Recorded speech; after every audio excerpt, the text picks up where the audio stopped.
क्लासा साहब, एक और चीज़ जो हम पूछना चाहे थे राना साहब से, वो है जजेस की तादाद बढ़ाना। आज 17 से 34 जो है वो कर दी एकदम से, इतनी जजेस की तादाद बढ़ाना, इसके पीछे क्या मकसद है? थोड़े टाइम पहले तक, बल्कि अभी भी हम ये एतराज़ात सुनते रहते हैं कि हमारे पास इतने पैसे नहीं हैं, ये इतने हैवी पैकेजेस लेते हैं, इनकी इतनी पेंशनें होती हैं, तो ये इनको कैसे, कौन अफोर्ड करेगा इनको? ये सारा इसको तो कोई शक नहीं है कि इसके पीछे पॉलिटिकली एक मोटिव्स हैं। जो ये ला रहे थे 26 ये तरमीम, अगर उसके ज़रिए इनके मकासद हो जाते पूरे तो शायद मेरा ख्याल ये ना लाते। मैं ज़ाती तौर पर समझता हूँ, no offences, with lot of respect, या अफरीदी साहब ने शायद कुछ जल्दी में चीज़ें की हैं, या जल्दी में उनके कुछ ऐसे उन्होंने फैसले किए हैं जिसके बाद एक पैनिक हैज़ ग्रिप्ड इसको गवर्नमेंट, मुझे लगता है। मसला उन्होंने ये हुकूमत चाह रही थी कि जस्टिस मंसूर साहब ना आए सामने।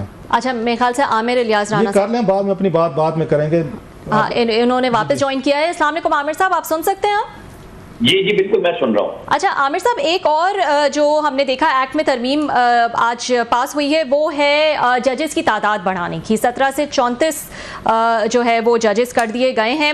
अब इसके पीछे क्या मकसद है? क्योंकि ये एतराज़ात हम सुनते रहते हैं कि जजेस के इतने हैवी पैकेजेस होते हैं, पेंशन्स होती हैं, इतनी तनख्वाहें होती हैं, तो हम इसको ये कैसे अफोर्ड किया जाएगा? आपने 17 से 20 नहीं, 24 नहीं, आपने डायरेक्टली 34 जो है वो जजेस कर दिए हैं। हुकूमतें जब खर्चा करने पे आती है ना, तो मैं और आप तो बहस ही करते रह जाते हैं कि जी इतना खर्चा, इतने पैकेजेस। बहरहाल वजीर कानून ने ये बात कही है कि हमने अप टू 34 कर दिया है, और सुप्रीम जुडिशल कमीशन जब जितने जजेस की जरूरत महसूस करेगा, क्योंकि मैं आपको बता दूं कि कल गवर्नमेंट की तरफ से मेरी इत्तला के मुताबिक जस्टिस अमीनुद्दीन खान का नाम दिया जा रहा है कि वो आईनी बेंच के सरबराह होंगे। सही। और आईनी बेंच के लिए हो सकता है 9 से 11 रुकनी तक बेंच बनेंगे मुख्तलिफ, क्योंकि और ये 3 से 6 माह के लिए होंगे। तो हुकूमत का ख्याल ये है कि जब ये जजेस वहां मसरूफ होंगे तो सुप्रीम कोर्ट की तादाद कम हो जाएगी। गो के कानून में गुंजाइश मौजूद है कि आईनी बेंच में जाने वाले साथ साथ दीवानी और फौजदारी केसेस सुन सकेंगे, लेकिन जाहिर है कि वहां पे काम बहुत ज्यादा होगा, तो तादाद तो बढ़ाई जाएगी। हो सकता है पहले मरहले में सिर्फ 6-7 बढ़ाए जाएं, और आने वाले वक्त के लिए गुंजाइश रख दी गई है। जैसे इस्लामाबाद हाई कोर्ट में आप टेक्निकली समझें कि वो आईनी बेंच भी बनना है, तो 12 रुकनी कर दिया गया। इस वक्त चीफ जस्टिस आमिर फारूक के साथ डिवीजन बेंच में उनका हम ख्याल बेंच कोई नहीं है, तो फिर वहां पे 3 जज नए आएंगे, तो जब कोई सिंगल बेंच फैसला किया करेगा तो फिर डिवीजन बेंच आमिर फारूक की सरबराही में चीफ जस्टिस की बहुत सारी चीजों को टैकल करेगा। फिर बहुत सारे लोगों की एलिवेशन होनी है, तो ये सारी चीजों को उन्होंने कोशिश की है कि एड्रेस किया जाए। और हुकूमत का ख्याल ये है कि क्योंकि हम ये बताएं आमिर भाई, आप क्योंकि इन चीज़ों को बड़ा करीब से रिपोर्टर भी देखते हैं, एनालिस्ट भी देखते हैं, तो हुकूमत को ये महसूस हुआ है कि 26 इन तरमीम जो की थी जल्दी में की और उसका कोई फ़ायदा नहीं हुआ, और उनको जो काम करने चाहिए थे, जिस मकसद के लिए किए गए थे, वो मकसद पूरा नहीं हुआ, और दोबारा या अफरीदी साहब ने जिस तरीके का बेंच बनाया या जिस तरीके का प्रोसीजर एक्ट में वो दोबारा लेकर आए मुनीब साहब को और उनको जस्टिस साहब को, बाद में जेल रिफॉर्म्स की कमेटी वगैरह बनाई जिसमें ऐसे लोग को शामिल हुए, शायद हुकूमत को एतराज़ होगा या इस्टेब्लिशमेंट को भी। तो या अफरीदी साहब को न्यूट्रलाइज करने के लिए ये तरमीम लाई गई है कि जनाब के उनके जो हम ख्याल जजेस अगर ज़्यादा हैं, 8 तो ऑलरेडी हमें नजर आते हैं जिन्होंने वो दिया, 12 जुलाई वाला फैसला दिया था खवातीन की सीटों का, इतने ज़्यादा जज भरते हैं कि जनाब चीफ जस्टिस साहब को भी समझ नहीं आया कि हाउ टू मैनेज रन और इनको कंट्रोल कैसे करूँ। इतनी बड़ी मतलब पूरी एक तरह की ये तो वो बन गया ना, ये प्लाटून कह सकते हैं, ये मतलब ब्रिगेड, तो ये उसके लिए लाया गया सारा कि उनको न्यूट्रलाइज करना है, उनको ज़रा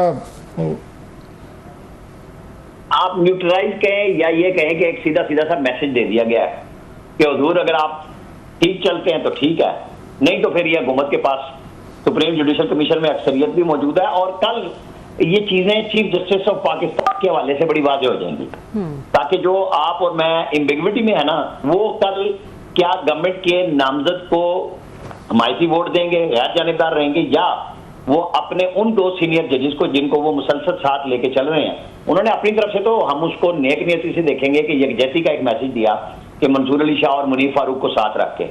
लेकिन गवर्नमेंट ने प्रैक्टिस एंड प्रोसीजर एक्ट में जो तरमीम किया ना, उसमें बड़े तरीके से वो कहते हैं ना मक्खन में से बाल की तरह मुनीब अख्तर साहब को निकाल दिया कि सीनियर 3 जज के तौर पे मंसूर अली शाह साहब रहेंगे प्रैक्टिस एंड प्रोसीजर एक्ट में, लेकिन जो तीसरा जज होगा वो आईनी बेंच का सरबराह होगा। तो ये भी आप ध्यान में रखिएगा कि गवर्नमेंट ने अपनी तरफ से कोशिशें पूरी की हैं कि जो कमी बेची थी वो कानून ज़ाहिर है बनता है आइन के नीचे, और आइन कानून बनता है तो फिर रूल्स बनते हैं। तो प्रैक्टिस एंड प्रोसीजर एक्ट के तहत उन्होंने काफी रूल्स भी बना दिए हैं। अब ये कल तय होगा कि चीफ जस्टिस ऑफ पाकिस्तान क्या मंसूर अली शाह साहब या मुनीर अख्तर साहब का नाम देते हैं, गैर जानिबदार रहते हैं कि गवर्नमेंट ने जो नाम दिया है अक्सरियत आपके साथ मौजूद है, आप बना लें। ये कल हमें पता चलेगा। अच्छा, आपको लगता है कि आज वज़ीर कानून और बिलावल भुट्टो की भी मुलाकात है रात को, जितनी आपने तफसील और उसमें हर चीज तय हो जाएगी। ये बात बता रहे हैं, तो इससे तो लगता है कि वो इंस्टीट्यूशन जो थे ये तो सारी की सारी पॉलिटिक्स होएगी, फिर लॉबिंग होएगी, हुकूमत अपनी कोशिश करेगी, जुडिशरी अपनी करेगी। ये तो हर वक्त यहाँ सियासत ही होती रहेगी। इंसाफ तो फिर वो कहते हैं गया वो पानी लेने गया, और जो इनके नाकदीन है इसके तरमीम के वो तो यही कहते हैं कि इनका मकसद यही था कि आप सुप्रीम कोर्ट के इन कामों में फंसा दें और उसके बाद वो कोई काम ना कर सके, वाच डाक का कोई रोल ना अदा कर सके, हुकूमत जब चाहे किसी भी चीफ जस्टिस को उनके हाथ बांध दे। तो आपको लगता नहीं है? और साथ में मैं सारी बात लंबी हो गई, वो कहते हैं इंडिया में देखें 33 जजेस हैं, 1.5 अरब की आबादी है, यहाँ पे 25 करोड़ पे आपने 33 या आपने 34 जजेस लगा दिए हैं। तो मकसद तो वो कहते हैं पॉलिटिकल है सारा, कोई मकसद आपका इंसाफ देना नहीं है, मकसद आपका उस जज को न्यूट्रलाइज करना है, चुप करवाना है जो आपका ख्याल है आपके मुताबिक फैसले नहीं दे रहा। नहीं, आपके मुताबिक नहीं कर रहा। अगर हम खुल के बात करें रहू भाई, रोहिणी अदालत का एहतराम भी है, सब चीजें, लेकिन हमारे जज भी तो पॉलिटिक्स ही करते हैं ना। मतलब सीधे सीधे फैसले एक पार्टी के हक में यकसुई के साथ, मुकम्मल यकसुई से 187, जब अतर मिनल्ला ये कह रहे थे कि नून के साथ 2018 में यही कुछ हुआ था, तो यकसुई के साथ जब 187 इन्फोर्स किया था बगैर 184(3) को लगवाए, उस कमेटी में जाए, आपने एक फैसला दे दिया, तो फिर आप 2018 का इलेक्शन भी साथ डालते, फिर पार्टी ना बनते, फिर 8 जजेस तो पार्टी बन गए ना। और वो पार्टी इसलिए बने कि ये बात सामने आ गई थी कि जी शायद गवर्नमेंट जो है आइन में तरमीम करके एक्सटेंशन दे देगी काजी फाइज ईसा को। तो मंसूर अली शाह साहब उसमें सीनियर तरीन जज थे, उनकी बारी थी, उन्होंने कहा मैं 3 साल बाद बनूंगा।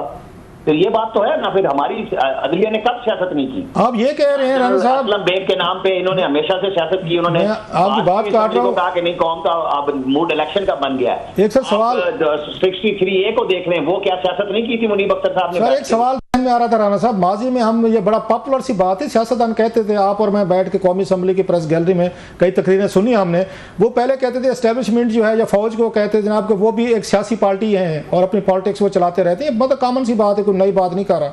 अब आप ये कह रहे हैं कि मतलब अदालत की भी अपनी एक इस तरह की जजेस सबान की भी कोई, वो कल को कहेंगे अपनी सियासी पार्टी है, वो भी पार्टी बना लें, पार्लियामेंट के अलहदा है, पहले 5-6 पार्टीज हैं। तो इस मुल्क में हर इदारा जो है अब वो अपनी सियासी पार्टी बना लेगा, वो सियासी ग्रुपिंग करेगा, और हुकूमतें इसी तरह सारा दिन खेलती रहेंगी कि जनाब 17 से 34 कर दो, ये कौन से पैसे हमारी जेब से जा रहे हैं, कौन से हमने पार्क्स एंड प्रिविलेजेस देने हैं, इनको एंगेज रखो। तो दैट्स ए वेरी स्केरी ये सिनारियो है कि सारे इदारे अगर पॉलिटिक्स कर रहे हैं और आवाम के पैसे जो हैं वो टैक्स भी हम दे रहे हैं, पैसे भी दे रहे हैं, रो भी रहे हैं, और इनके ये खर्चे भी पूरे हो रहे हैं सबके, और इनकी पॉलिटिक्स चल रही है। सर बदकिस्मती से सच यही है कि पहले अदलिया और फौज मिलकर सियासत कर रही थी और सियासी जमातों और लीडरों को अपने निशाना बनाया जाता था बराह रास्त हर चीज के ऊपर। तो आप ये देख लें कि एक सच तो यही कुछ है ना कि पॉलिटिक्स ही हुई है ना। कब हुई है? इंसाफ कब मिला है लोगों को? आम आदमी तो तड़कता फिर रहा होता है। ठीक, मैं तो आज भी कहता हूं, जब ये इन्होंने कहा है कि पार्लिमानी कमेटी जजेस को चुनेगी जी, तो वहां आम आदमी से एप्लीकेशन भी लेते ना कि जो हाई कोर्ट में जज बनने के लिए वकील अपने सीवी दे रहे हैं, सेशन जज जिनके नाम आ रहे हैं उनके नाम पब्लिक किए जाएं। जो सुप्रीम कोर्ट में जाहिर है, आप मुझे यकीन है कि सिर्फ हाई कोर्ट से एलिवेशन नहीं होनी, सीनियर वकला को भी सुप्रीम कोर्ट में जज बराह रास्त तैनात किया जा सकता है। जो मुझे मतलब है लास्ट वर्ड लगता तो यह है कि ये तो फिर सल्तनत मुगलिया का दौर आ गया कि बादशाह सलामत बैठ के सारे अपने वो अदालतों को भी बनाएंगे, जुडिशरी में भी लगेंगे, फौज में भी, चीज़ों में। तो जमहूरियत तो बड़ी तेज़ी से ऑलरेडी इसके इरोजन का शिकार है, मजीद होती जाएगी। वाच डाक का रोल जो है वो ख़त्म